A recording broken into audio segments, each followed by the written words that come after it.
Okay, so let's continue this morning session with geometry still, but in a random setup. So Grégory Mirmont became a leader in the field of random geometry, studying discrete objects and their scaling limit. His work has been well recognized by the community. In particular, he received prestigious prizes, among which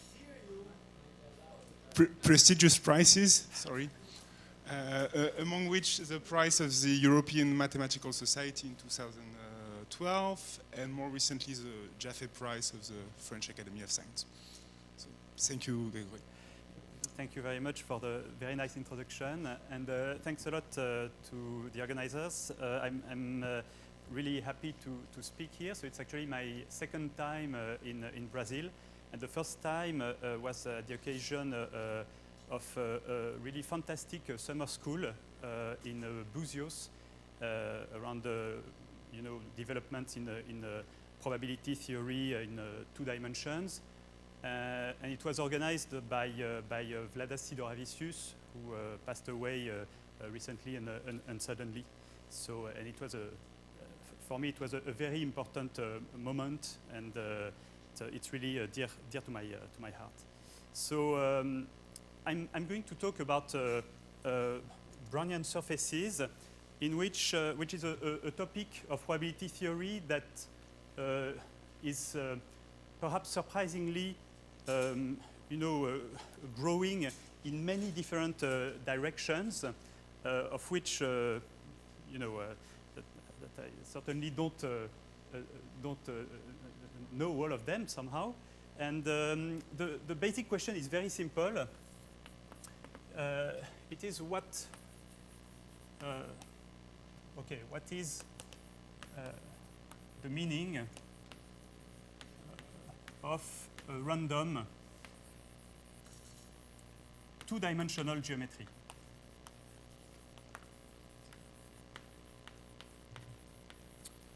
Okay, and of course it's a very vague question. But however, maybe if I change the 2-dimensional into 1-dimensional, so what is the meaning maybe of a random path? Then it's clear in some sense that the answer should be a Brownian motion. Okay, and so why is that so? It is one of the reasons why a Brownian motion is so central is that in many circumstances, in many situations in probability theory, if you pick a random path according to some discrete approximation, then under natural hypothesis, the limit will be a Brownian motion. And somehow, you can also make sense of this approach for 2-dimensional geometry. But before going into this, I should mention that there are 2 main approaches to this vague problem. And both of them have been suggested, as far as I know, by Polyakov, who is a theoretical physicist in around 81. And so the reason why theoretical physicists got interested in 2-dimensional geometry, random 2-dimensional geometry, was to make sense of, let's say, toy models for theories of gravity at a quantum level. Of course, this is something that I'm, of course, not at all an expert of. And also, these are really toy models, so I think, let's say, theoretical physicists would say that it's neither gravity nor quantum. But still, it turns out that it gives interesting challenges for mathematicians. And so the first approach is a kind of continuum approach.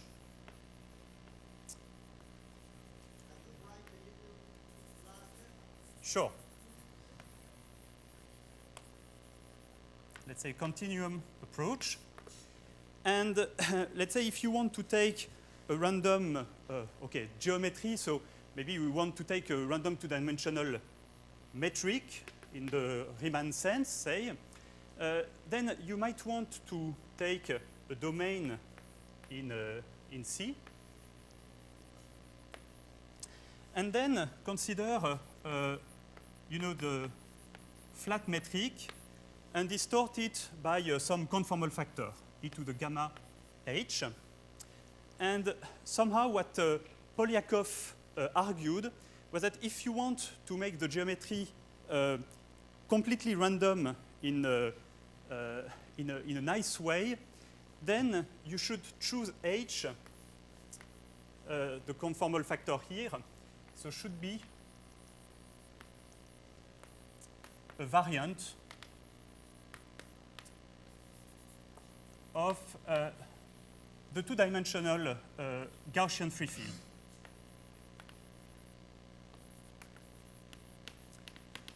Okay, which Hugo introduced in his talk, but he introduced actually the Gaussian free field in a discrete setting where you take a graph and define a random function on the vertices of the graph. Okay, and there is also, say, Gaussian. So the Gaussian free field in D. And okay, and if you want to make sense of the Gaussian free field in the continuum, then you can sort of copy the definition of the discrete Gaussian free field. So you want a field of a random function h of x in D,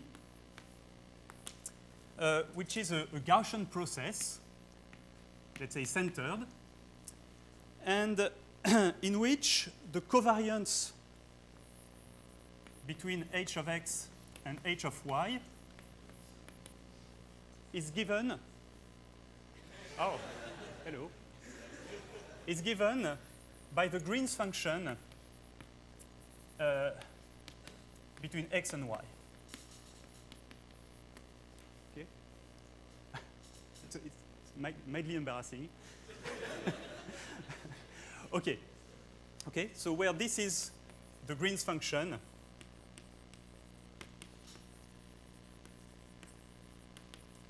in D, we say a Dirichlet boundary condition. You could take other boundary condition, but it doesn't really matter.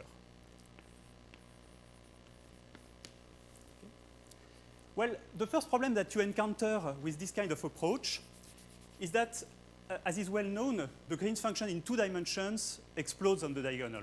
Okay, it behaves like the logarithm of x minus y on the diagonal, which means that when x is equal to y, the variance of hx should be infinite. Okay. So another way to, a way to cure this is to say that h is not a function, but is a generalized function, let's say a distribution,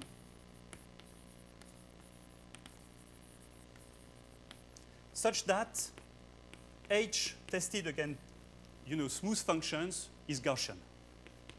Okay. So this is one way to cure the disease of this Gaussian non-function. But the problem is that when then you want to make sense of this kind of object, you get into big troubles. Okay? Because obviously the exponential of a distribution is something that doesn't make sense. So you need to interpret this kind of construction in a correct way. And I should say that so far, before last May, there were several attempts to make sense of this kind of objects by a regularization of the function. So you replace h by a smooth function that approximates the distribution that you are aiming for. And then you try to renormalize things in the proper way as epsilon goes to 0. And in particular, there were work by Ding, in particular, to try to make sense of these limits. And recently, in May, there have been quite spectacular developments.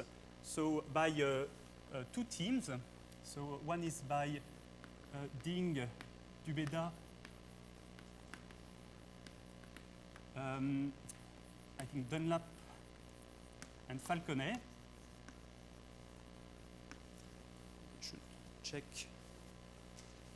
reference. Yeah, that's correct. And the other one by Gwynn and Miller. So this is very, very recent research. So they managed to show convergence of such metrics properly renormalized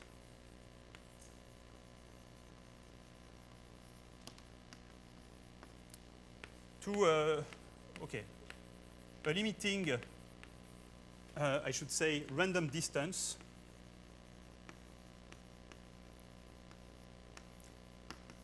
on D. Okay, and they identify the limit. So it's a recent development that sort of closes a part of this part of Polyaklov's program. So I'm not going to talk more about this approach. It's just wanted to say that it's been a kind of exciting recent development. And I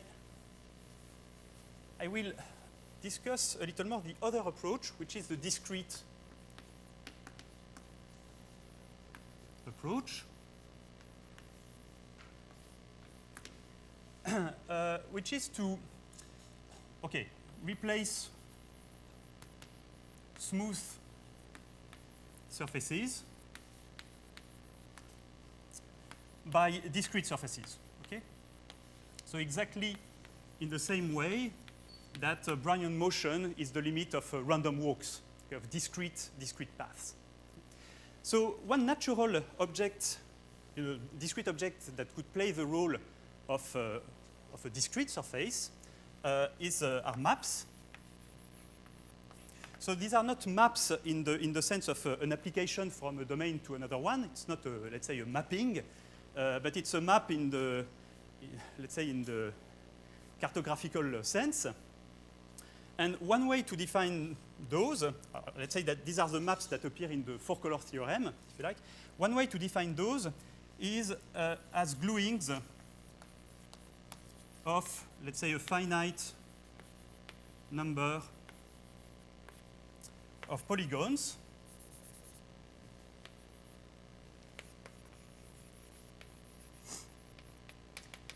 identifying edges in pairs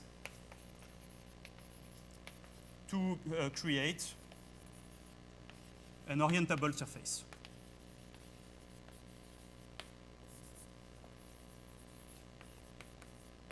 Okay? So for instance, so you could also view that as a graph embedded in the surface, but properly embedded. You do not allow edges to cross except at vertices. Okay? But I actually like the representation given by gluing polygons together, so something like that. You have a finite sequence of polygons, and then you identify the edges in pairs. So for instance, you glue these two edges together to obtain a little pentagon with one of the diagonals in the middle, and then you continue like that. You are also allowed to identify two edges of the same polygon. That's perfectly good, and it will create for you those kind of, hats. When you take a sheet of paper and you glue together two edges of that, you get a pointy hat, and so on and so forth. Okay, so for instance, you can glue those together, and that's it, something like that. Okay, so this is a map, and actually, since I've done identifications in a non-crossing fashion, this map has really the topology of S2 of the sphere. Okay, but if you allow, let's say, crossings in the diagram of the intersections, then you can get more general surfaces. Okay, so a little bit of notation also. I will consider that one of the edges of the polygon will be distinguished, and I will call it the root of the map. It's usually easier to work with this kind of rooted objects. And well, once you've done that, you have a nice countable family of objects to play with and to do a probability with. And in particular, you can consider, so for instance, you can consider the set Qn of quadrangulations. So these are made of only quadrangles with n faces. So actually, these polygons, I will call them also faces. So you consider the family of quadrangulations with n faces that are rooted, say. Okay. So obviously, this is a finite set. Okay. If I give you a finite collection of quadrangles, then there will be a finite number of ways to glue them together and to obtain different discretized surfaces. And in fact, you can even count the number of elements of Qn. This was obtained by Tutt. And you get the very nice formula, which is 2 over n plus 2 times 3 to the n over n plus 1 times 2n choose n. Okay, very, very simple and a nice formula that has. So here, don't you want to fix the topology when you're considering? Yeah, very, very, very good, of course. Quadrangulations, let's say here that's of S2 of the sphere. Thank you.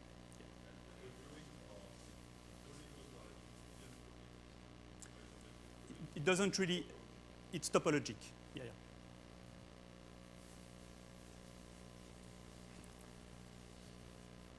So if I want to be complete here, it's 3 equivalence classes of such gluings. Okay, so you have this formula, and you can say, well, what is a discrete random geometry, let's say with a discrete random sphere of area n? Well, you could say that it's one of these objects picked uniformly at random. Okay, so it makes sense to consider Qn be a random variable picked uniformly at random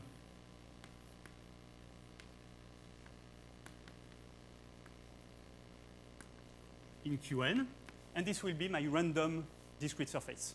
Okay? So something that you might wonder is, okay, if I give you a collection of n squares and you glue them in a kind of regular way, you want to somehow pave the sphere with these n quadrangles, then if you do that in an ordered way, let's say, you will probably obtain something that looks locally a bit like that. And of course, because of curvature, you cannot do that all the time. But the result is that among the, in order to travel from one point to the other, the distance between those points will typically be of order square root of n. And you can ask, when you glue these quadrangles completely at random, do you get also a rescaling of distances of order square root of n, or do you get something bigger or smaller? Okay. And in fact, it turns out, so that was a result by Chassin and Schaeffer,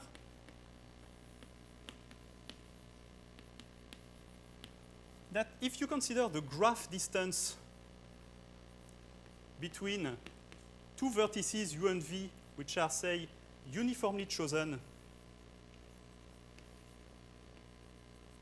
in the set of vertices of Qn, then this, in fact, scales as n to the 1/4. Okay, so distances in these objects are much smaller. So this scales as n to the 1/4 in the sense that if you let n go to infinity and rescale the graph distance by n to the 1/4, then you get a convergence to some limiting distribution, let's say x, okay, for some x, a random variable, such that the probability that x, it's a non-negative random variable which is positive almost surely. Okay?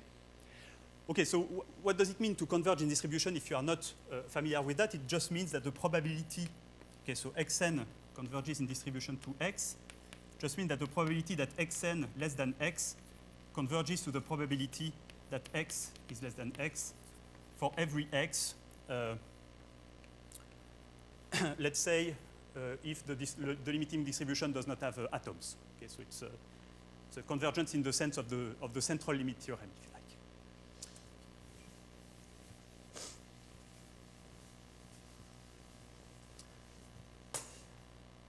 Okay, So you have some random surface obtained by gluing these n quadrangles, and you know that typical distances are of order n to the 1/4.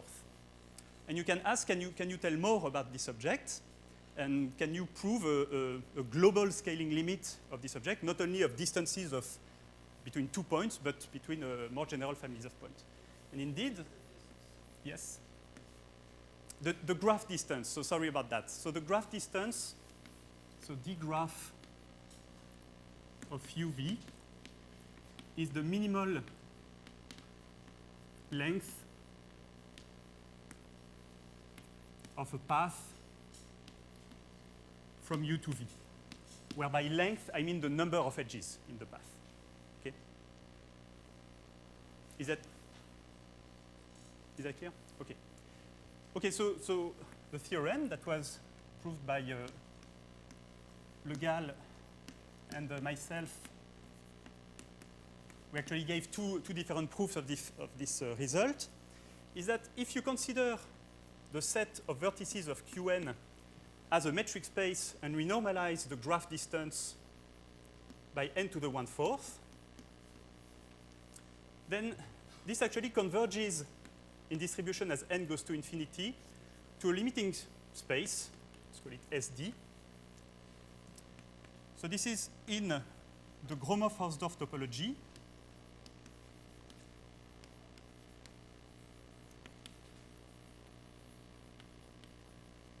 So I should say in distribution in the Gromov-Hausdorff topology, where SD is a random metric space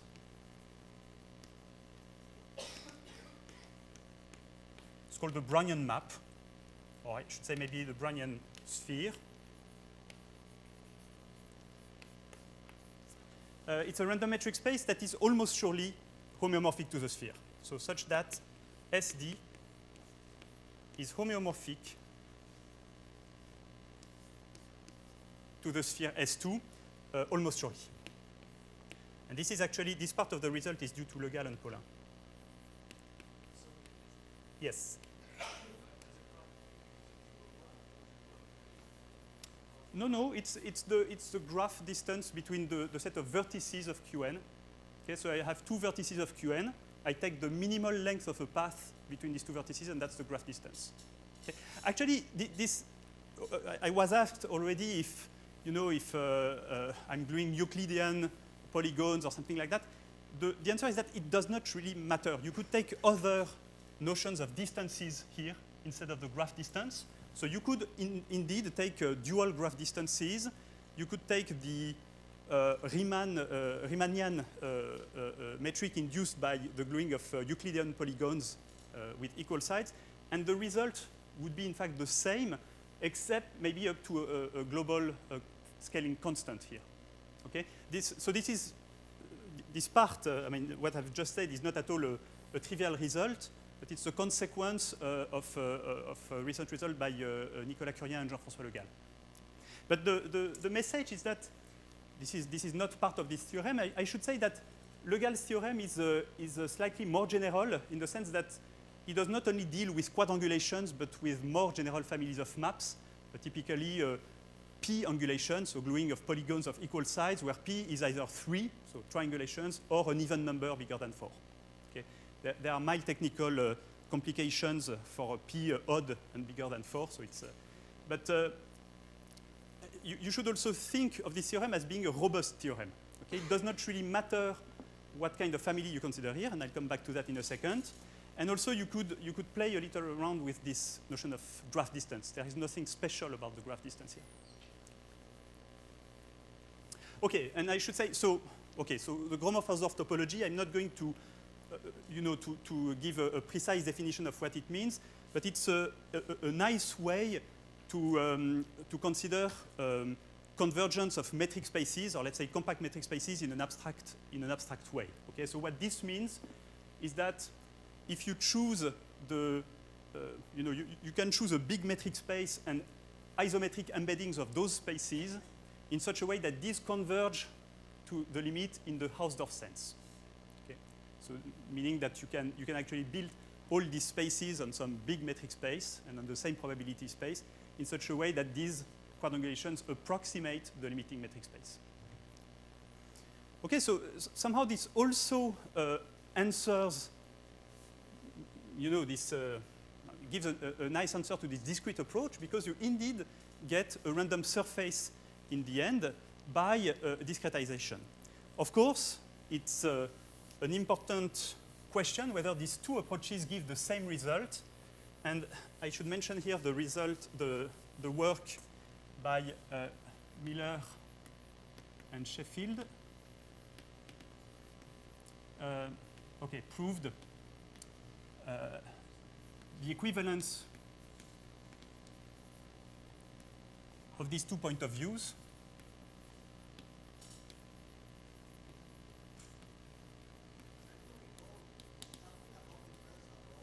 Yes. The first approach is you take, the first approach is you put a conformal factor in front of the flat metric by e to the Gaussian free field. Okay, and I should put little quotation marks here because I defined the first approach in the case of planar domains, so clearly it's not directly connected to the spherical topology. So you have to interpret things a little. It would take me a lot more time to actually give the precise statement, but for the appropriate value of the gamma in e to the gamma h dx squared plus dy squared.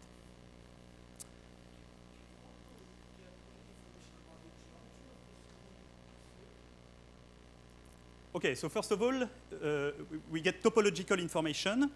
And what about, what kind of information we can get? So for instance, if you look at the dimension, if you look at the Hausdorff dimension of S, then this is equal to 4 almost surely. This is something that's proved by Logal. So this is the kind of information that you can guess, that you can get. Of course, this 4 is very much related to the scaling which is there. Okay? And you can say much more things. I mean, by studying carefully the random variable x, you can also tell a lot about the distances between several points. There are other interesting, that was actually a point that I wanted to make slightly later, but the study of the Brownian map is somehow has just begun. I mean, there are many interesting questions you can ask about this space. And in particular, so there is one nice property of this space, which shows that it's very different from a smooth Riemannian manifold, which says that if you take 3 points, let's say uniformly at random, and you take the two geodesics from B and C to A, then these two geodesics will merge together at some point. Okay? So you get this property of confluence of geodesics, and in fact, much more than that is true. Okay?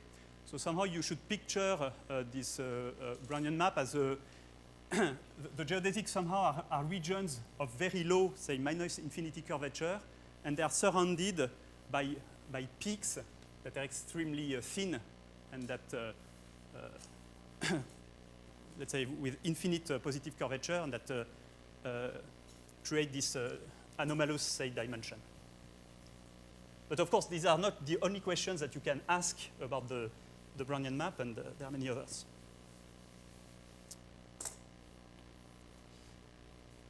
Okay, so so in my talk, I would like to mention a generalization of this statement that we are in the way of obtaining with Jérémy Bettinelli, and which asks about other topologies. Okay, what happens when instead of the sphere you consider other surfaces? So let's fix things. So let P be a sequence of integers, P1 up to Pk. Okay, and let's fix also G non-negative integer. And I want to consider, and maybe N yet another integer. And I want to consider now Qn GP. So this will be now uniformly random.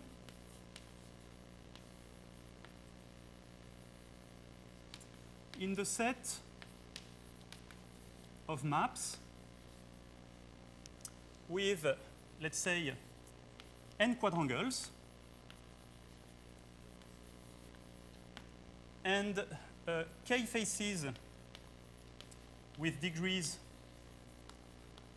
let's say 2p1 up to 2pk. So for some technical reason, I want to stick to even degrees.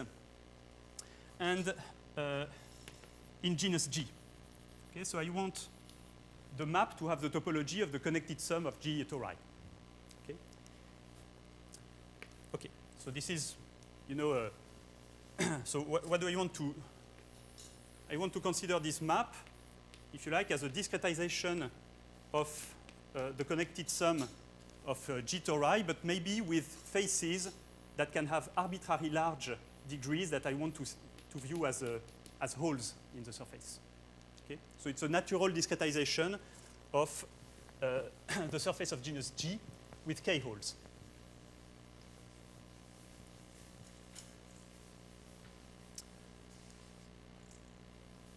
Okay, and the theorem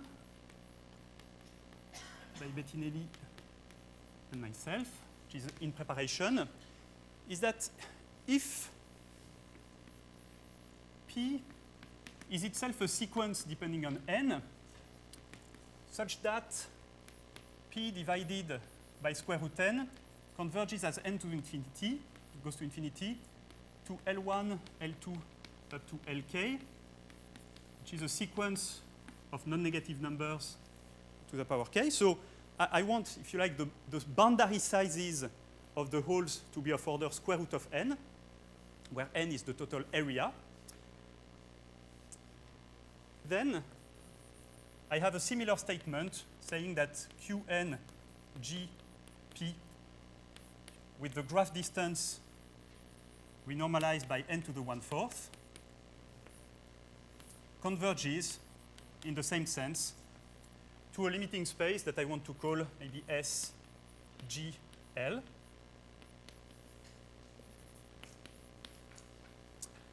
Where almost surely SGL is homeomorphic to, let's say, the connected sum of G tori minus the union of k disjoint open disks.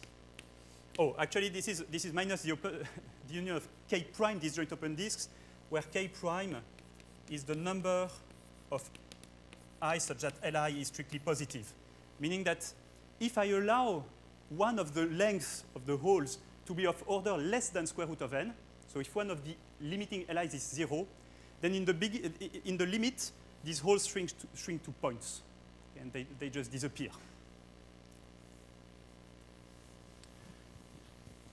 Okay, and those you want to call them Brownian surfaces.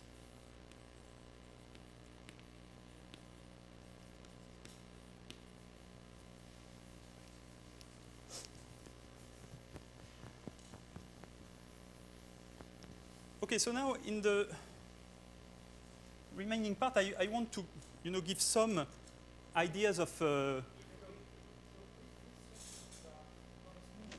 no. Yes. Okay. So one of the ways in which you can try to reconcile the discrete and the continuum approach is to say, so I start from one of these surfaces, discrete surfaces, and I conformally embed them. Okay, embed them in the round sphere in S2. Okay, and then this will give you, indeed, as you say, a conformal type. So maybe you need also to fix the image of a certain number of points here in the sphere. And or actually, maybe in this case you need to fix the image of 3 points. And yeah, okay. So this is something I'm I'm not an expert of, so I will not say much more, but you get, in this way, a distance dn on S2. You can try to pass to the limit and to say that the limiting distance is the one that you obtain from the regularization of the free field, something like that. And this is actually something that has been also obtained recently by a big team of whom the main actors were Shin Soon and Nina Holden, for some very particular way of embedding the quadrangulation. Actually, it's not quadrangulation. They do that for triangulations, and they use a conformal embedding which is inspired from techniques from percolation. And it's a very delicate problem in general to prove that some natural conformal embedding that you give me will actually converge to something meaningful. And to compute, let's say, the conformal modulus, this is somehow a different area, almost. Yeah. But that's a very natural question.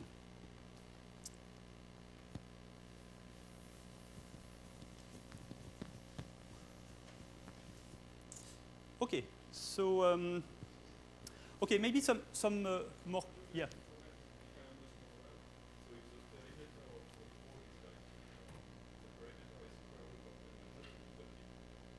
Yeah. Yeah. Yes. It looks strange. It means that you have a curve with a very large length, but of a very small diameter in the map. But yeah, yeah. But I agree. This is a little bit surprising. Okay. So maybe one comment that I would like to make about that is that maybe you can think, okay, I'm sticking to quadrangulation. So is there anything special about that? So I already mentioned that there is not. But I want at least to comment on the fact that so far there are two, let's say, natural families of maps that we can get that are of interest, and somehow one of these two families is still quite mysterious. So there are two, okay, natural families of random maps. And one of those is a kind of generalization of quadrangulations in which you are allowed to get polygons of various degrees. But the gluing will always be a uniform gluing among the allowed ones. Okay? So one way to do that is to consider okay, so these are Boltzmann, we call that Boltzmann distributions on maps. And maybe another nice way for that would be local distributions. So you fix a sequence Q1, Q2, Q3, and so on of non-negative weights. And you pick a map M with a probability which is proportional to the product of Q indexed by the degrees of the faces of M. Okay, so for a given map, I take the product of the weights indexed by the faces of the map. Okay, and let's say if those products sum to something finite, I can renormalize this. So this is of course assuming that I can do that. Okay, I can renormalize this product and get a probability distribution. Okay, and we call them Boltzmann distributions because they, this is like a exponential of minus some energy. This is really an analogy with statistical physics, and those have, in general, faces of arbitrary degrees.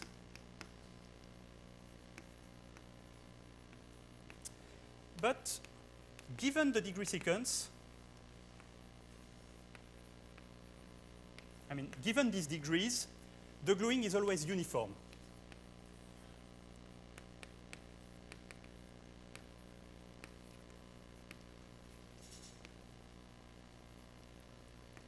Okay? So if you like, it's really a generalization of the uniform model on quadrangulations, but in which I allow the degree to be themselves random. And the message is that if, it's not a theorem, but let's say the claim is that if the degrees are not too big, so let's say, for instance, to give a concrete example, say Q of finite support,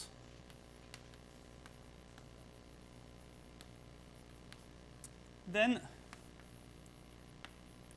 analogous results to the previous one hold for maps, let's say distributed. Okay. So I should maybe give a name to this probability. So I should say maybe PQ of M, which is proportional to that. So maps distributed as PQ conditioned on the fact that let's say the number of vertices of M is large. Okay? So I take, or let's say the number of faces, it doesn't really matter here. Okay, so you get analogous results to the one that I've stated before. So somehow, if the degrees are well behaved, then you also get the Brownian map as a scaling limit, or the Brownian surfaces. Okay? But there is also an interesting study when degrees are allowed to be large, but I will not go into that today. Now there are another family of maps that is of interest, which are, let's say, the non-local distributions. And those non-local distributions, let's say, will be of the form P tilde Q. I should say dP tilde Q is equal to dPQ. But there you weight by some function depending on the map. And here you want to take something that depends non-locally on the map. So where this could be, for instance, so where Z of M can be, for instance, let's say the number of spanning trees.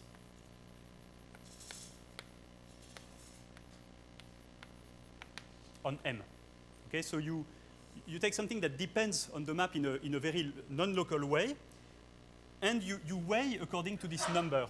So why are those distributions interesting? Well, it's interesting when you want to study maps decorated with some, let's say, some matter.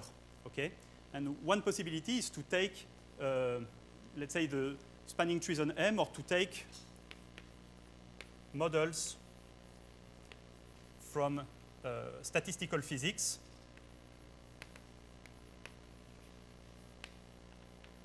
Like Ising model and so on. Okay. And here, in fact, the discussion becomes much more complicated. And so far, very few things are known about what happens to the distances in those maps. Okay? So, for instance, for this particular case where you weigh the map by the number of spanning trees, it is not known what the typical distance between two vertices in a large sampled map will be. Okay?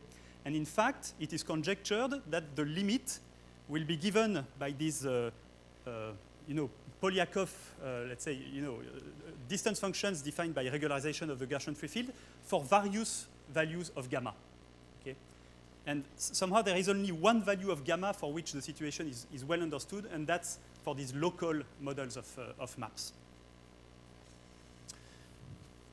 I should mention that one of the reasons why this particular value of gamma is special is also wide open. We don't really understand from the point of view of the distances constructed from the free field, and but from the point of view of the maps themselves. Okay, so the fact that, let's say, these local models of maps are better understood,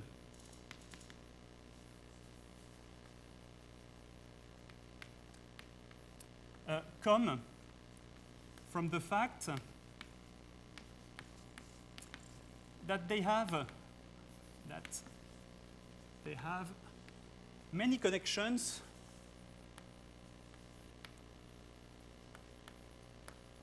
with, let's say, classical probabilistic objects.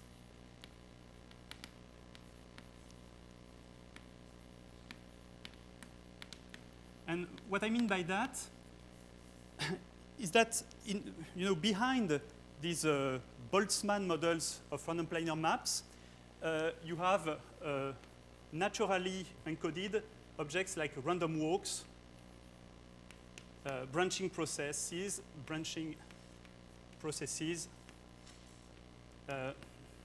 let's say embedded trees, and so on. And somehow the fact that we have a rich theory for these objects makes the study of those models much easier. So I won't have time to tell you about all these approaches, but I want at least to hint at one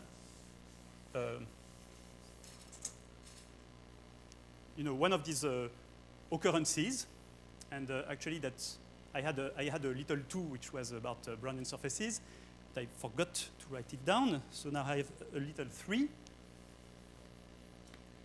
which are slices of maps. So this terminology, I think, comes from Boutty and Guiter. By the way, are theoretical physicists. And so let's take a simple example. So I'm going to take Q, a quadrangulation of the sphere. And remember that I want rooted maps. So I have somewhere one of the edges with an orientation. And I want also to have a distinguished point. So V in the set of vertices of Q is a distinguished point. And I want that the root actually points towards this V. So if the graph distance of the root vertex is D, I want the graph distance of this guy to be D minus 1. Okay? So I want the root pointing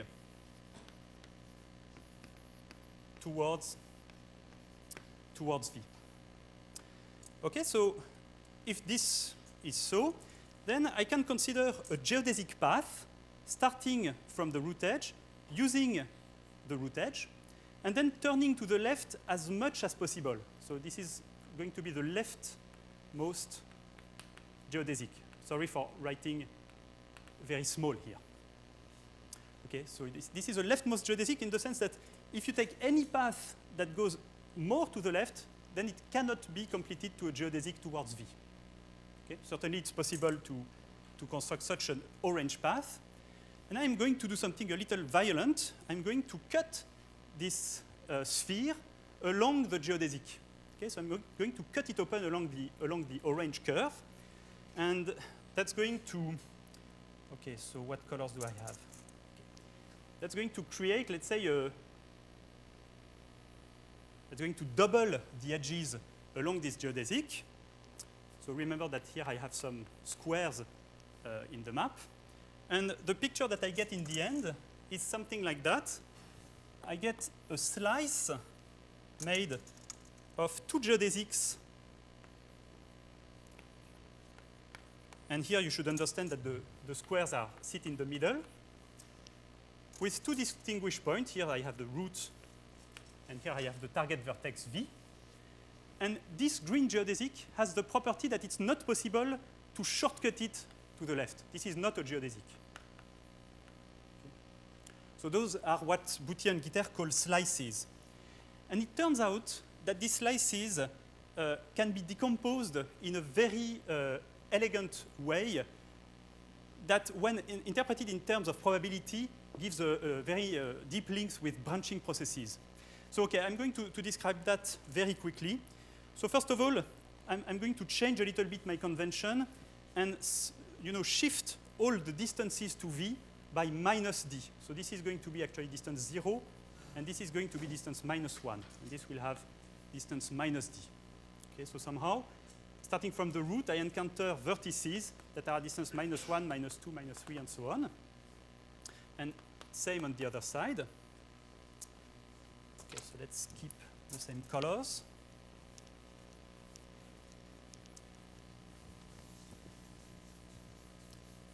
And my claim is that I have a way to decompose slices into more slices. So how do I do that? So starting from one slice, I look at the quadrangle that sits next to the root edge. So this will be some quadrangle like that. And there I have some possibilities for the distances from the vertices incident to this quadrangle towards V. Okay? So I'm not going to write them all down, but maybe I have some, some vertex that is at distance 0, which is further away from this guy than this guy, and maybe minus 1. And the claim is that then I can create two new slices by following this path. And so in that case, it will be that path.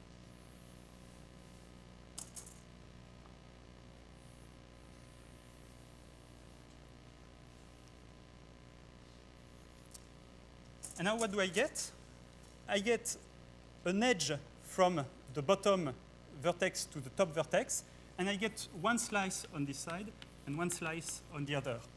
And you can check that for other configurations of the face that stands here, you get that a slice is actually a collection of two slices between a vertex labeled 0 and a vertex labeled 1, 0, or minus 1, and two slices standing on top of those.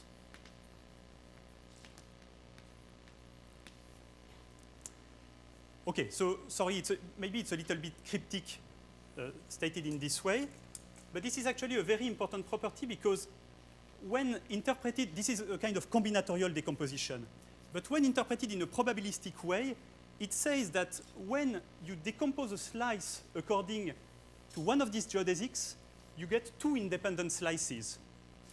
So roughly speaking, it means that in the Brownian map, I mean, at least in these random quadrangulations, or more general Boltzmann model of maps, when you cut along geodesic, you get independent pieces on both sides.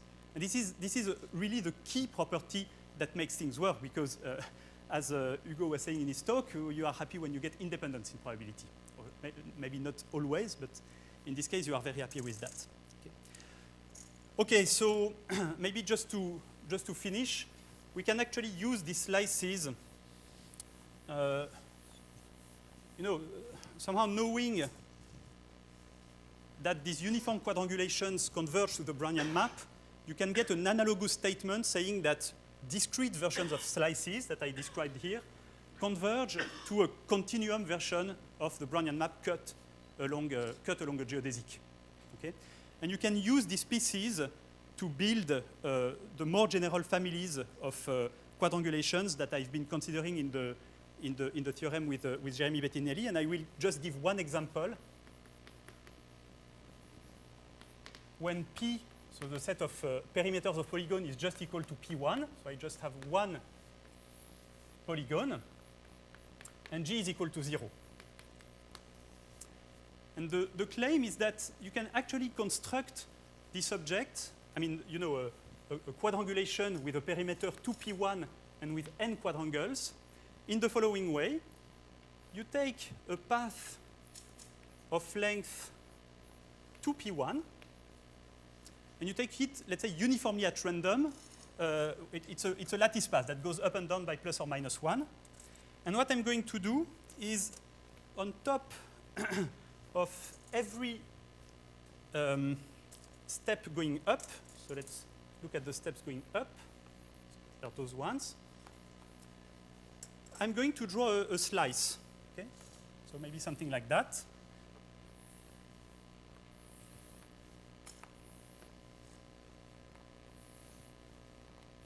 Okay, something like this. Okay, so I get one slice for every step going up. And now what I do is I'm going to glue together the green part of the geodesics with the facing orange part at every level. And I'm going to do that in a cyclic way. Mainly, this guy will be connected to that guy. So you should imagine maybe the path to live on a circle. The claim is that this decomposition is actually a bijection between such maps and such collection of slices. And then by using the convergence result for individual slices, you can get the convergence result for those objects. Okay, of course, there are many details that I didn't want to go into, but this is the general idea of how we can actually make our more general result work. Of course, I didn't say how you construct maps in higher genera, but I'm running out of time, so I'm going to stop here. Thank you very much.